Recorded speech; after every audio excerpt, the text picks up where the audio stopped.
우리 함께 하나님의 말씀을 보겠습니다. 오늘은 구약성경 시편 제27편 1절과 2절의 말씀을 먼저 보도록 하겠습니다. 여호와는 나의 빛이요 나의 구원이시니 내가 누구를 두려워하리요. 여호와는 내 생명의 능력이시니 내가 누구를 무서워하리요. 악인들이 내 살을 먹으려고 내게로 왔으나 나의 대적들 나의 원수들인 그들은 실족하여 넘어졌도다. 아멘. 하나님께서 지으신 세상은 매우 아름답습니다. 그러면서도 굉장히 오묘합니다. 어느 날이었습니다. 파란 이파리가 좀 가득하잖아요. 그 어느 날 그 이파리 그 밑을 걸어가다가 한 가지 아주 멋지고 귀한 것을 제가 발견을 했습니다. 뭐냐면 길은 걸어가면서 만들어진다는 것이었어요. 길을 걸어가면서 만들어졌어요. 그래서 인생길은 어떤 길을 걸어가느냐가 중요한 것입니다. 말씀드리자면 사랑의 길을 걸어가면 사랑의 길이 만들어져요. 그런데 미움의 길을 걸어가면 미움의 길이 만들어져요. 여러분들은 어떤 길을 걸어가고 계십니까? 그런데 여기서도 우리가 꼭 기억해야 될 것이 있습니다. 나는 누구인가를 돌아보는 거예요. 나 예수 믿는 사람이다. 예수 믿는 사람. 하나님의 자녀예요. 예수를 믿는다, 하나님의 자녀가 되었다. 이것은 적어도 내 안에 하나님의 말씀이 있다는 거예요.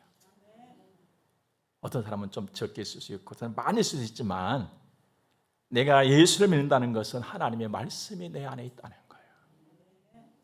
그 하나님께서 우리에게 주신 말씀 가운데 내가 살아가는 동안에 항상 늘 있을 것 세 가지를 가르쳐 주셨어요.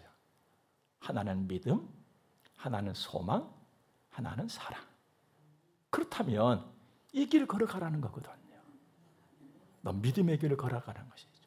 믿음의 길을 걸으면 믿음의 길이 생기고 믿음이 풍성해지는 거예요. 또 소망의 길을 걸어가면 소망의 길이 이루어지는 거예요.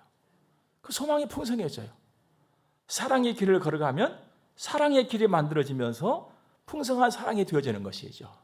얼마나 멋지고 아름다운 길이 되겠습니까?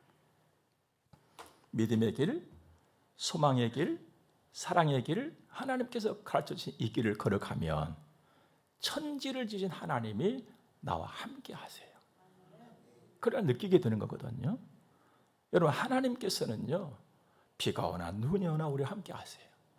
바람이 불어도 추울 때도 더울 때도, 내가 웃을 때도 내가 울 때도 나와 함께 해주시고 유일하게 내 손을 잡아주시는 그분이시잖아요. 그 하나님과 함께 걷는 믿음의 길, 소망의 길, 사랑의 길을 어느 꽃길에다가 댈 수가 있겠습니까? 오늘 말씀 보면 다윗이 이 하나님을 딱 봤는데 빛으로 봤어요. 구원으로 봤어요. 내 생명의 능력으로 봤어요. 대단한 발견이죠. 이 하나님을 빛으로 구원으로 생명의 능력으로 봤을 때에 다윗의 형편은 어땠느냐? 웃음거리가 많고 감사거리가 많고 편안했을 때냐? 그렇지 않았어요. 굉장히 힘들고 어려웠던 그 날들이었습니다. 오늘 2절도 말씀은 악인들이 내 살을 먹으려고 그랬잖아요.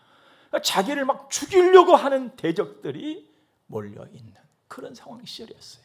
우울했고 여기를 봐도 저기를 봐도 속 시끄럽고 불안하고 초조하고 그냥 그 어두운 그림자가 늘 드리워져 있는 그런 때였다는 것입니다. 무서운 때였어요. 겁나는 시절이었어요. 그런데 다윗은 목청을 가다듬더니 나 두렵지 않다 하고 있는 거예요. 그러니까 지금은 눈물이 아니면 걸어갈 수 없는 그 상황인데 나는 웃고 간다는, 나 기뻐한다는 것이죠. 이게 도대체 뭘까? 자기 최면인가? 아니면 착각인가?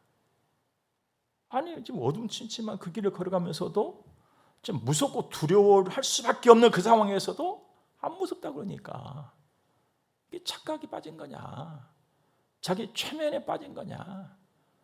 최면에 빠진 것도 아니고 착각에 빠진 것도 아니었어요. 그럼 도대체 뭐냐 도대체 이게. 하나님을 봐버린 거예요. 하나님, 자기와 함께 하신 하나님을 지금 보고 있는 거예요. 어떻게 봐느냐, 빛으로, 구원으로, 생명의 능력으로 봐버렸단 말이에요. 자, 여기서 이제 하나님은 빛이시다, 하나님은 구원이시다, 하나님은 생명의 능력이시다는 것은 굉장히 중요한 의미를 갖고 있거든요. 그래서 좀 살피고 지나가도록 합시다. 빛, 어둠을 이기는 유일한 힘은 빛이에요. 우리가 요즘에 이제 최첨단의 시대에 살고 있다 이렇게 말합니다. 그러나 최첨단의 그 어떠한 무기를 가지고서도 어둠은 물리칠 수가 없습니다. 작은 빛이든지 큰 빛이든지 간에 빛만 어둠을 물리칠 수가 있어요. 자, 지금 다윗의 삶의 현실에 그 어둠이 들어오지 않는가. 시련이, 고난이, 굉장히 힘든 일이, 막 우울한 일들이, 이런 상황 속에서도 그가 두려워하지 않을 수 있었던 것은 자기 안에 빛이 있다는 거예요. 빛덩어리가 와 있다는 거예요. 빛덩어리가. 우리 주님 이 땅에 오실 때 무엇으로 오셨습니까? 빛으로, 참 빛으로 오셨잖아요. 그러나 두려워하지 않는다는 것이. 빛 앞에는 어둠이 말없이 물러가는 거예요. 아무 저항하지 못하고 말없이 물러가는 거예요. 이게 빛의 위력이고 능력인 것입니다. 그 빛이 다윗 안에 있었다는 것을 다윗은 믿었다는 거예요. 여러분과 제가 예수를 믿는다면 그 빛이 내 안에 있다는 것을 믿어야 할 줄로 믿습니다. 믿고 살아가시기를 주의 이름으로 축복합니다. 그렇다면 여러분과 저는 어둠, 사실 인생길에서 어둠이라고 하는 것은 힘들고 어렵고 안 좋고 아프고 이런 모든 것들을 다 담아서 그냥 어둠이라 표현하잖아요. 그러니까 내 인생길에서 주어진 그 모든 것들을 우리는 넉넉히 이길 수 있는 힘을 가진 사람들이에요. 그 내 힘이 아니라 내 안에 있는 빛덩어리 예수 그리스도로 말미암아서 말입니다. 이 믿음 가지고 우리가 혼란한 세상이지만 복되게 다윗처럼 살아가시길 바랍니다. 두 번째는 하나님은 나의 구원이시다 그랬어요. 그러니까 어떤 상황에서든지 손 내밀어서 나를 건져줄 수 있는 분이 하나님이시고, 그 하나님이 나와 함께 하시고 나에게는 그 하나님이 계신다 이것이죠. 이 믿음도 우리에게 있기를 바랍니다. 세 번째는 생명의 능력이시다. 생명의 주인이다. 내 삶의, 내 생명의 주인은 하나님이시다. 그러니까 하나님께서 결제하지 아니하시면 그 누구도 나를 해할 수가 없다. 이 믿음이 다윗의 믿음이었다는 것이죠. 얼마나 아름답습니까? 구원, 생명의 능력, 빛, 이 하나님 한 분이면 족합니다. 이 하나님 한 분이면 족합니다. 자, 여기서 이제 이 하나님을 아버지로 삼고 모시고 걸어가는 길에서 내가 한 가지 놓치면 안 될 일이 있습니다. 그럼에도 불구하고 내 삶의 어둠의 그림자는 늘 찾아올 수 있다는 거예요. 이것을 인정하는 거예요. 그러니까 예를 들면, 아니 왜 예수 믿고 그렇게 기도하고 애쓴다는데 오늘도 예배당 갔다 왔다는데 왜 이렇게 다쳐? 다칠 수 있다 이 말이에요. 다칠 수 있다. 감기 들 수도 있다 이 말이에요. 아플 수도 있다 이 말이에요. 이걸 우리는 인정을 하고 살아가야 돼요. 이것을 인정을 할 적에 내가 하나님을 바라보고 하나님께 손 내밀어 도움을 청하는 것입니다. 하나님, 이런 세상에 내가 살고 있습니다. 난 이렇게도 부족합니다. 사실 여러분 혼란한 세상이기 때문에 이건 천국이 아니잖아요. 우리는 천국을 누리고 있습니다만 불완전한 천국이에요. 또 내가 얼마나 부족합니까? 내가 실수할 수 있잖아요. 내가 가다가 돌부리에 걸려서 넘어질 수 있잖아요.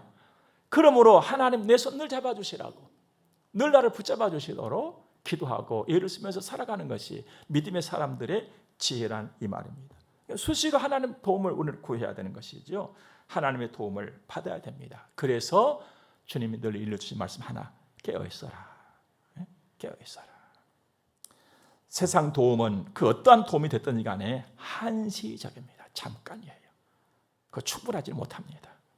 그래서 세상 살이는 늘 소란함이죠. 그거 평안이 있는 것 같은데 평안이 없습니다. 그러나 하나님의 도움은 완전해요. 충분합니다. 그리고 하나님이 주신 평안은 진짜 평안이에요. 우리 예수님 말씀하셨지요. 세상과 다른 평안을 준다. 예수님이 세상에 평안이 없다라고 말씀하신 것이 아니에요. 여러분, 예수를 믿으면 뭐 세상과 완전히 담을 쌓아버리고 그냥 세상과 나는 전혀 무관한 사람으로 어디 산중에 토굴 속에 들어가가지고 사는 것처럼 그렇게 사는 것이 예수 믿는 것 아니에요. 다 인정하는 거예요. 다 보는 거예요. 예수님도 세상에서 주는 평안도 있다. 그러나 그것을 완전치 못한 거야. 내가 주는 평안은 그 평안하고 다른 거야. 완전한 평안이야. 이것이거든요. 그래서 우리 하나님의 주시는 그 평안을 받아야 완전한 평안을 누리면서 살게 되는 것입니다. 이것은 예수 믿는 사람이라면 누구나 누릴 수 있는 아름다운 복이지요. 하나님 한 분이면 그러므로 족한 것입니다. 모든 것을 다 풀어갈 수 있습니다. 하나님 한 분이면 내 인생의 모든 것이 다 해결되어집니다. 그 근거가 있는데 제가 말씀드릴게요. 두 가지 근거를 말씀드립니다. 하나님은 만유의 주가 되신 분이세요. 그러니까 모든 사람, 모든 일, 시대를 넘어서 다 통솔하시는 분이 하나님이세요. 그렇기 때문에 나에게 어떤 일이 생기거나 어떤 것이 필요로 할 적에는 나는 아는 사람과 사람을 통해서 도움을 청하지만 하나님께서는 내가 전혀 모르는 사람까지 어떤 환경, 어떤 사건, 어떤 사람까지 모두를 동원해서 나를 도우시고 나의 문제를 해결할 수 있는 유일하신 분이시다 이 말입니다. 이분이 만유해 주세요. 여러분, 제가 종종 말씀드린다마는 하나님은 나에게 맞춤형의 도움과 회복과 치료와 복을 주세요. 사람은 다 다르거든요. 여러분과 저도 다르거든요. 그러니까 하나님이 저를 대하시는 것과 여러분을 대하시는 방식이 다 달라요, 여러분들. 또 여러분들과 여러분도 다 서로 다르잖아요. 성질도 다르고 성깔도 다르고 가진 것도 다르고 아는 것도 다르고 배움도 다 달라요. 근데 똑같이 획일적으로 하나님께서 도와주신다면 우왕좌왕하겠죠. 이거. 야, 너는 뭐야? 나는 뭐야? 막 난리 치겠지요. 하나님은 정확하게 나에게 함께 하세요. 그러면서 두 번째는 피곤하지 않으세요. 하나님은 지치지 않으세요. 제가 며칠 전에 텔레비전을 보면서요, 아이 4명을 기르는 집이 나왔어요. 그래서 이제 그 해결되지 못한 문제 때문에 방송에 나와가지고 어떤 전문가의 도움을 받고 해결하고 그런 것이 있습니다. 여러분, 한 아이 키우는데도 얼마나 힘이 듭니까? 근데 2, 3 키우는 거 얼마나 힘들어요. 4 키우는데 얼마나 힘들어요. 근데 옛날에는 6, 7, 8 키웠으니 옛날 분들이 더 잘 키우신 거예요. 지금 뭐 컨설팅 아무것도 없어요. 뭐 안다고 뭐 한다고 까불 거 없어요, 여러분들. 7, 8명 지금 줘봐요. 뭐 키우나 다 넘어지겠지요. 근데 여러분, 하나님 자식이 몇 명이었어요, 여러분들? 아무리 적어도 100명은 될 것 아니에요. 아무리 적어도 하나님 자식이 100명은 될 텐데 전 세계적으로 봤을 적에 그 100명의 자식들의 기도를 다 들으셔. 100명의 자식들의 형편을 하나님이 다 보고 계셔. 고민거리를 다 해결해 주셔, 하나님께서. 근데 100명만 되겠어요, 여러분들? 좀 보다 1000명, 제발 1000명. 이 세계 1000명을 하나님은 다 건설하시면서 지치지 않으셔. 피곤해하지 않으셔. 그래서 자꾸 기도하라고 하셔. 듣는다고 계셔. 이 하나님이면 족하지 않겠어요, 여러분들? 이 하나님 뭘 원하시겠어요? 하나님 한 분이면 족하다. 그래서 다윗은 3절에서 한번 큰 소리 치는 거예요. 자기 현실은 지금 어둠컴컴하고 힘들고 피곤해. 때로는 무서워서 죽겠어. 그런 가운데서도 큰맘 먹고 한번 큰 소리 칩니다. 3절, 군대가 나를 대적하여 진칠지라도 내 마음이 두렵지 아니하며 전쟁이 일어나 나를 치료할지라도 나는 여전히 뭐 하리로다? 태연하리로다. 태연하리라 이 말은요, 일 없다. 나는 일 없다. 지금 현실은 그냥 죽겠는 거예요. 누가 봐도 야, 저 사람 못 살겠는데 저 고통 속에서 어떻게 살아나. 이런 상황인데도 다윗은 나 일 없다. 나 일 없다. 누구를 봤기 때문에? 하나님을 봤기 때문에. 자신만만하고 있는 거예요. 나 이긴다 이것이죠. 하나님 믿고 의지하면 이렇게 살게 되는 것입니다. 이렇게 살도록 하나님이 늘 권고하시고 인도를 하세요. 때로 큰 소리 치도록. 큰 소리 칠 것이 아무것도 없는데 믿음으로 큰 소리 칠 수 있도록 하나님께서 그 기회를 주세요. 그러면 그 타이밍을 놓치지 말고 다윗처럼 큰 소리 치면서 살아가시기를 바랍니다. 하나님을 이기거나 하나님을 이길 만한 힘과 세력은 이 땅에 도무지 존재하지를 않습니다. 하나님이 함께 하시고 하나님이 지키시면 되는 거예요. 내가 나를 지킨다, 진돗개가 지킨다, 천만의 말씀이에요. 예, 누구도 나를 지켜주지 않습니다. 이것을 빨리 깨달은 자가 복 있는 사람인 것이죠. 그러므로 이 세상을 살면서 힘든 누군가를 만났거나 힘든 무언가를 만났을 때는 하나님 앞에 달려와서 얼른 하나님께 일르시기 바랍니다. 하나님, 이것이 나를 힘들게 하네요. 좀 치워주세요. 하나님, 이 양반이 나를 괴롭게 하네요. 좀 조정 좀 해주세요. 여러분 기도하시기 바랍니다. 하나님께서 뭘 못하시겠어요? 여러분을 괴롭히는 가장 큰 힘을 가진 적은 어디에 있는 줄 아십니까? 여러분 안에 있어요. 여러분 안에. 때로는 근심 염려하지요. 근심 염려가 나를 짓눌러요. 바위덩어리가 무서운 것이 아니고요, 내 속에 있는 근심, 내 마음의 생각이 염려, 이것이 큰 바위덩어리보다 더 무거워가지고 나를 짓눌러요. 그래서 나를 일어나지 못하게 만들어요. 그런 것들 다 갖고 계신 거예요? 근심덩어리? 그 뭘 갖고 계세요, 여러분들? 하나님께 말씀하면 하나님 좀 치워주세요라고. 하나님 좀 제발 좀 치워주세요. 나 좀 살려주세요. 나 이 근심, 이 염려, 근심 때문에 내가 예배 드리는데도 지장이 있고 오후 예배 나오려고 하는데 발이 무거워가지고 못 나오겠어. 하나님 좀 치워주세요. 내 마음 생각 좀 가볍게 하나님 다 치워주세요. 그리고 이 사람 하나님 좀 만져주세요. 저한테 비밀이 있는데요, 저는 그렇게 살아요. 저는 그렇게 살아요. 늘 하나님 저 좀 살려주세요. 여러분도 사람이고 저도 사람인데 왜 염려거리가 없겠어요? 응? 왜 근심거리가 없겠어요? 어둠의 그림자가 왜 없겠냔 말이에요. 어쩜 여러분보다도 더 많이 있는 줄 몰라요. 그러나 오늘 또 담대히 여기서 말씀을 전하게 수 있는 것은 하나님을 봤기 때문에 그 하나님 잃어버리는 게 많아요. 잃어버려가서요. 하나님 살려주세요. 그럼 또 치워주셔. 그리고 하나님 누구요? 하면 또 만져주셔. 그런데 하나님의 만져주시면은요 엄청 세거든요. 그런데 그를 그래도 하나님의 자식이라면 믿음으로 살도록 만져주셔. 이게 하나님의 야단치심이야.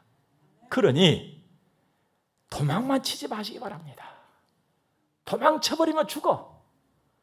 그러나 어떻게 하든지 하나님이 나를 만져줄 때 그걸 느끼는 거거든요. 만져주실 때에 주 앞에 무릎을 꿇고 고개를 숙이면 복받고 사는 역사가 나타난 줄 믿으시기 바랍니다. 세상 것들은 잠깐이에요. 소유도 잠깐이에요. 기쁨도 잠깐이에요. 평안도 잠깐이에요. 뭐 조금 있다고 뭐 좀 안다고 큰 소리 칠 아무것도 없어요. 하나님 많이 의지하면서 사시기 바랍니다. 그리고 저기 복음서에서 두 아들 있는 그 집 봤지요. 둘째가 머리가 뱅글뱅글 돌아가가지고 아버지 살아계실 적에 돈 다 받아가지고 돈보따리 짊어지고 아버지 떠났잖아요. 도망쳐간 거예요. 집 맘대로 살아보겠다고. 그러다가 돈 떨어져 버리니까 그때 이제 밥도 안 줘 아무도. 그때 그래서 살려고 누구 생각했어요? 아버지. 아버지께로 오면 살아요. 그러나 떠나면 잠깐이에요. 떠나면 기쁨도 즐거움도 평안도 만족도 다 잠깐이에요. 그리고 끝나버리는 거예요. 여러분 하나님께서 여러분을 만져주실 때에 도망치지 말고 주 안에 거하세요. 주께 돌아와서 고개 숙이고 주여 만져주시니 감사합니다. 내가 어긋난 짓을 많이 했는데 주여 고맙습니다 라고 한다면 복되고 사는 길이 열리는 줄로 믿으시기 바랍니다. 하나님은 나를 믿음의 사람으로 자꾸 만들어가요. 나쁜 성질도 좋은 성질 되도록 늘 나를 다듬어 가시고 만져가시거든요. 그러다 보니까 하나님을 딱 보고 하나님을 만나는 사람은 바람도 달라요, 소원도 달라요, 꿈도 달라요. 4절 말씀 보니까 내가 여호와께 바라는 한 가지 일 그것을 구하리니 곧 내가 내 평생에 여호와의 집에 살면서 여호와의 아름다움을 바라보며 그의 성전에서 사모하는 그것이라 그랬습니다. 이걸 한마디로 말하면요, 하나님 집에 평생 살고 싶습니다 이거예요. 자, 의미를 3가지로 설명드리겠습니다. 끝까지 하나님의 자식으로 살겠다는 거예요. 끝까지 하나님의 자식으로 살겠습니다. 이건 무슨 뉘앙스를 갖고 있냐면요, 어떤 날은 하나님의 사람으로 살다가 어떤 날은 하나님의 사람 아닌 것으로 살다가 그럴 수 있죠. 우리가 어떤 날은 예수 믿는 사람 같은데 어떤 날은 예수 안 믿는 사람 같고 이렇게 살다가 저렇게 살다가 그러는데 이제부터는 하나님 예수 믿는 사람으로만 살겠습니다 이 말이에요. 정말로 하나님의 사람으로만 살겠습니다. 이걸 또 한 가지 의미는요, 하나님과 함께 하겠습니다. 여러분, 하나님은 언제나 나와 함께 하고 계세요. 나는 갔다가 왔다가 그렇게 살고 있어. 나는 하나님은 함께 하시는데 나는 갔다가 왔다가 그랬습니다. 그러나 이제부터는 하나님과 딱 하나로 살겠습니다. 이 소원이요. 그리고 또 한 가지는 하나님을 주인 삼고 살겠습니다.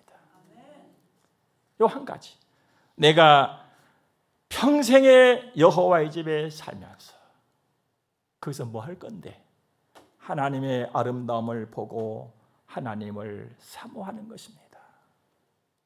아니, 하나님은 우리 눈에도 안 보이는데 하나님의 아름다움은 도대체 어떻게 생긴 것일까? 하나님의 선하심과 하나님의 인자하심이에요. 하나님의 선하심은 하나님의 좋으심이에요. 하나님은 다 그냥 좋아. 그리고 인자하셔. 나를 향한 사랑에 변질이 안 돼. 늘 그 사랑 점점 더 많아지는 그 사랑을 주셔. 그리고 사모한다 이 말은 하나님을 바라보고 하나님께 내가 물어보고 하나님의 말씀을 듣고 하나님의 말씀을 따라서 살겠다는 거거든요. 그러니까 이걸 딱 보태가지고 한 문장을 쭉 만나보면 하나님, 저는 딱 한 가지 소원입니다. 하나님 주인 삼고 하나님의 사람으로 하나님의 자식으로 하나님과 함께 살면서 하나님께 주신 그 조음, 하나님 주신 그 사랑 늘 풍성히 누리면서 내가 이 험한 인생길을 걸어갈 때에 하나님께 물어보고 하나님 말씀 듣고 하나님 말씀 따라서 그렇게 살고 싶습니다. 이 마음이거든. 여러분, 이 인생이 얼마나 복되겠어요. 다윗의 소원이 여러분과 저의 소원이 되기를 주의 이름으로 축복합니다. 늘 그 마음 가지고 사는 것이죠. 그러면서 다짐하고 우리를 권하는 말씀이 14절에 나타나고 있습니다. 너는 여호와를 기다릴지어다. 강하고 담대하며 여호와를 기다릴지어다. 여기서 기다림은 바라기. 내가 하나님을 기다린다 이 말은 하나님을 바란다는 거예요. 여러분, 하나님을 바란다? 내가 당신을 바라고 산다? 내가 누군가를 바라고 산다? 나는 네 바라고 사는 거야. 여기서 바람이라고 하는 것은, 바란다라고 하는 것은 믿음과 소망과 사랑이 다 담겨져 있는 하나의 표현이에요. 바란다는 것은. 그러면 다윗이 하나님을 바란다. 여러분, 하나님을 바랍시다. 하나님을 기다립시다. 이것은 뭐냐면 믿음과 소망과 사랑을 다 담아서 내 삶의 전부를 하나님께 걸고 살겠다는 거예요. 하나님께 걸고 산다. 나는 내 인생의 전부를 하나님께 걸고 살겠다. 이 말이에요. 하나님께. 여러분은 여러분의 인생을 누구한테 걸었습니까? 하나님. 네, 하나님께 거시기 바랍니다. 집이 아니에요. 네? 땅이 아니에요. 통장이 아니에요. 그 어떤 것도 내 인생을 보장해주지 못합니다. 불확실하고 불안전한 세상이 바로 그런 곳이거든요. 다윗처럼 하나님께 내 생명, 내 삶의 전부를 걸어놓고 사시기를 바랍니다. 그런 평안하고 든든한 인생길을 걸어가서 마침내 하나님이 기뻐하시고 나를 통해서 나타내시고 이루고자 하시는 그것을 덩어리째 내가 차지하게 되는 줄 믿으시기 바랍니다. 이거 그냥 차지하게 된 건 아니에요. 하나님께 내가 통째로 인생 걸어놓고 한 걸음 한 걸음 살아가고자 하는 이 마음과 이 정신과 이 믿음이 우리에게 살아 있어야 됩니다. 그러면 인생은 되게 되겠어요. 제가 지난주도 말씀드렸죠. 내 미천은 하나님이라고. 하나님이 내 미천 챙겨주시는 거예요, 여러분들. 내가 내 미천 챙기를 하면요 평생에도 항상 부족한 거예요. 사람들 그렇지 않습니까? 평생마다 부족해요. 예. 내년이 되면 좀 낫겠지도 내년 가면 또 부족해요. 이게 인생이에요. 하나님께 모든 것을 다 거시기 바랍니다. 그러면 후회하지 않습니다. 후회하지 않고 후회를 덜하고 산다면 그 인생 잘 산 거예요. 누구든지 이 땅에 태어난 사람은 고생이고 수고입니다. 여러분 고생할 줄 알고 태어나셨어요? 이렇게 살기가 힘들 줄 알고 태어나셨습니까? 우리 다 여러분도 저도 그렇고 알았더라면 안 태어났을 거야 아마. 내가 뭐 하나 태어나 이 고생하려는데 안 태어날 거예요. 그랬을 거예요. 근데 그것도 모르고 태어나서 보니까 인생이 눈물인 거예요. 이게 어떻게 물리냐 이 말이에요. 물릴 수가 없어. 내가 이기면서 이루어서 가는 길 그 길밖에 없단 말이죠. 그러니까 다 고생하면서 살잖아요. 하나님께서 욥을 통해서 우리에게 갖춰진 인생의 모양새가 뭡니까? 여인에게서 엄마에게서 태어난 사람은 다 고생하기 위해서 태어났다. 자기가 살아보니까 그렇더라는 거예요. 이게 답이잖아요. 자들 말을 안 해서 그렇지 제 양반은 아무 소리 하니까 야 진짜 복되게 살거나 저 얼굴 좀 봐, 저 옷 입은 것 좀 봐, 얼마나 좋을까 하지만 그 속에 들어가 봐봐요. 거기도 한숨이 있단 말이죠. 근심 있고 염려가 있단 말이죠. 걱정 있고. 이게 인생이다 이 말입니다. 누구나 다 피곤하고 지칩니다. 누가 이 길을 피하겠어요? 누가 이 길을 피하겠어요? 노는 것도 힘들어요. 노는 것도. 노는 사람들 가서 물어봐봐요. 야 노는 것도 힘들어. 어깨 아프고 그냥 허리 아프고 그냥 하루 이틀이지. 야, 죽겠어. 노는 것도 힘들어요 여러분들. 이 땅에 내가 두 발 내딛고 사는 길은 다 힘든 것입니다. 그런데 예수 안에 살아가는 여러분과 저에게는 그 길을 복되게 기쁘게 즐겁게 감사하면서 사는 길이 있다 이 말입니다. 주님 바라보고 가는 거예요. 빛이고 구원이고 소망이시고 내 생명의 주인 되신 그 하나님 바라보고 가는 것입니다. 그 하나님 인도하시면 되는 거예요. 믿음의 길을 걸어가면 믿음의 길이 이루어져요. 쌓여지고 소망의 길을 걸어가면 소망이 쌓여지고 소망이 풍성해져요. 사랑의 길을 걸어가면 사랑이 쌓여지고 사랑의 길이 만들어지고 사랑이 풍성해져요.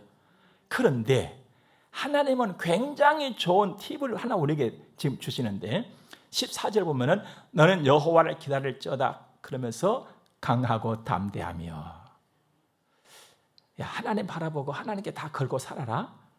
그럼 내가 책임질게. 하지만 네가 해야 될 일도 하나가 있다. 그게 뭐냐? 강하고 담대하라는 것이죠. 자, 그러면 여기서 우리는 반문해 볼수요. 아니, 하나님이 함께 하시는데 내가 강하고 담대할 필요가 뭐 있어요? 하나님 다 알아서 해줄 텐데. 난 따라만 가면 될 텐데. 하나님 따라오라면서요. 따라가면 될 텐데 내가 왜 강하고 담대해야 됩니까? 라고 반문할 수가 있지요. 그래서 여기서 강하고 담대하라는 말씀의 의미가 뭔가를 우리가 아는 것은 대단히 중요한 것입니다. 여기서 강하고 담대하라는 말은 네 마음을 차고 가다듬어야 돼 이 말이에요. 또 하나 설명드린다면 내가 내 자신을 늘 격려하는 거예요. 격려하는 거. 아니 그렇다면 또 의문이 더 생겨요. 아니 내가 가는 길에 왜 내가 내 마음을 가다듬고 나를 더 격려해야 됩니까? 하나님 만져주시고 성령이 함께 하신다면서요? 그렇게 반문하셨어요. 아니 하나님 함께 하시고 격려하시고 늘 위로해 주시고 내 손잡아 주신다면서 내가 뭐 나를 격려하고 할 필요가 뭐 있어 하나님?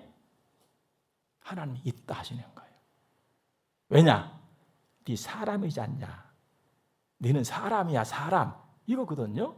그러니까 예를 들면 내가 믿음의 생활하면서 내가 내 자신을 격려하고 마음을 가다듬어야 돼. 오늘도 예배 갔다 와야지. 내 마음 가다듬 격려하는 거. 기도해야지. 오늘 하나님 찬양해야지. 하나님께서 기뻐하시네요. 열심히 해야지. 이런 마음을 갖고 나를 격려하는 거예요. 왜냐? 네 사람이다. 네 사람의 길을 걸어가고 있다. 이거거든요. 이게 무슨 의미냐면은 첫째로 뭔 일을 할 때나 어떤 일이 생겨. 그럼 우리는 하나님께 기도를 해. 그런데 내 마음과 내 생각으로는 금방 막 해결되어지고 하나님이 야 여기 있다 요거야 막 이렇게 막 보여도 주시고 막 느끼기도 하시고 막 귓구멍에도 뭔가 소리가 막 들리고 이렇게 하면 야 진짜 하나님 함께 하시는구나 멋져 이렇게 되겠는데 이게 더디단 말이에요. 또 잘 안 느껴질 때가 있어. 그럴 때에 네가 할 일이 있다는 거예요. 그래도 하나님 살아계신다. 네 입으로 말을 하는 거예요. 하나님 나하고 그래도 함께 하셔. 하나님 나 붙들어 주신다. 이렇게 말을 하라는 것이죠. 또 한 가지는 세상은 나를 유혹하고 계속 흔들어. 너 기도해봤지? 야, 그 무슨 소용이 있느냐? 아무 소용없어. 너 오늘 예배당 갔다 왔지? 뭐 얻었어? 아무것도 없잖아. 갈 필요가 뭐 있어? 세상은 계속 사탄이가 나를 속삭여. 너 갈 필요 없어. 집에 가만히 있어도 돼. 누가 물어보면 나 예수 믿는다고 말해. 계속 나를 흔들어. 계속 나를 흔들어. 막 겁을 줘. 힘들게 하고 유혹하고 겁주고. 여러분 솔직히 그래요 안 그래요? 그렇다고 거기만 끄떡만 보셔. 이게 우리 세상살이에요. 너 충성해봐. 순종해봐. 아무 소용없어. 야, 하나님 살아계신다고? 야, 하나님이 살아계시면 세상에 이렇게 시끄럽냐? 하나님 없어. 이런 말들을 얼마나 많이 들어요. 이럴 때 네가 할 일은 네 마음을 가다듬고 네 자신을 격려하는 거야. 그래도 하나님 살아계신다. 하나님 나와 함께하고 계셔. 하나님 내 기도 들으셔. 아니야, 나 오늘도 기도할 거야. 나 오늘도 예배할 거야. 나 찬양할 거야. 이렇게 사는 것이 하나님의 사람이라는 것입니다. 그러므로 내가 믿음을 지키고 살아가는 곳에는 강하고 담대함이 있어야 돼요. 내 마음을 가다듬고 내 자신을 격려하는 지혜가 있어야 한다는 것입니다. 이것이 없이는 무너지는 거예요. 자, 하나님은 무한 광대하십니다. 이 지구의 모든 것을 만드시고 있게 하시고 다스리시는 분이세요. 그러면서도 이 작은 한계까지를 놓치지 아니하시고 나에게 가르쳐 주세요. 이분이 하나님이세요. 여러분, 하나님은 내 머리카락이 몇 개까지인가도 다 세어서 아신다 그랬거든요. 여러분, 하나님께서 하실 일이 없어서 네 머리 좀 가져와 봐라. 네 머리카락 몇 개가 세보자. 하나님 이렇게 하시겠어요? 할 일이 없어가지고? 여러분, 이 머리카락이 몇 개면 어때요, 여러분들? 아니, 2개면 어떻고 1개면 어떻게 된 말이에요? 예. 지금 많이 있다가 적어지니까는 좀 익숙지를 못해서 그런 것이지, 하나님 딱 1개만 달아서 해요, 여러분들. 여러 개 있는 것이 더 이상해 보이지 않겠어요? 이렇게 하찮은 것까지 그 작은 것 하나까지도 하나님께서는 다 살피시고 아시고 인도하신다는 거예요. 우리 찬양하잖아요. 작은 신음에도 응답하시는 하나님. 그 하나님이요, 그 하나님. 우리가 믿고 섬기는 하나님. 이 하나님 한 분이면 족합니다. 내 인생의 모든 것을 이기고 모든 걸 다 이루어낼 수가 있어요. 사랑하는 여러분, 하나님은 전능하십니다. 하나님 만복의 근원이십니다. 하나님 한 분이면 족합니다. 이 하나님이 나와 함께 하십니다. 참이 내 곁을 떠나지 않으세요. 10절 말씀 한번 마지막으로 볼까요? 내 부모는 나를 버렸으나 여호와는 나를 영접하시리이다. 이거 뭐 다른 설명 다 떼고 하나님은 영원토록 나와 함께 하신다 이 말이에요. 여러분, 사망의 음침한 골짜기 아무도 올 수 없고 아무도 도와줄 수 없는 그 상황이 되어져도 주님은 오셔서 나를 도우시고 인도하시는 유일하신 분이세요. 지금부터 영원까지 나와 함께 하시는 분은 딱 한 분, 하나님이십니다. 이 하나님은 나의 빛이에요. 이 하나님은 나의 구원이에요. 이 하나님은 나의 생명의 능력이십니다. 이 하나님이 나와 함께 하시고 나를 붙잡고 있는 한 그 누구도 나를 괴롭힐 수는 없다. 선언하고 다윗처럼 선포하면서 나는 오히려 뭐 한다 그랬습니까? 3절 하반절에서 태연하리로다. 나 일 없다. 나 일 없다. 이 믿음 가지고 담대하게 힘차게 살아가는 여러분과 저의 평생이기를 주의 이름으로 축복합니다. 함께 기도하겠습니다. 좋으신 하나님을 찬양합니다. 감사합니다. 은혜로 인도하신 하나님, 이 말씀 가슴에 담고 요동치고 혼란스러운 세상이지만 여유를 가지고 나 일 없다. 이 믿음으로 주님 바라고 내 자신을 격려하면서 마음을 가다듬고 주 섬기는 일에 끝까지 열심을 다하는 우리 온 교회로 인도하실 줄로 믿습니다. 헌금들을 봉헌하겠습니다. 주님 받으시고 복을 내려 주옵소서. 예수님의 이름으로 기도드립니다. 아멘. 우리 함께 축복을 받겠습니다. 교회의 머리가 되시는 우리 구주 예수 그리스도의 은혜와 하나님 우리 아버지 무한 극진하신 사랑하심과 성령님의 감화 교통하심이 하나님의 거룩한 백성들의 머리 위에 이제로부터 영원토록 함께 있을지어다. 아멘.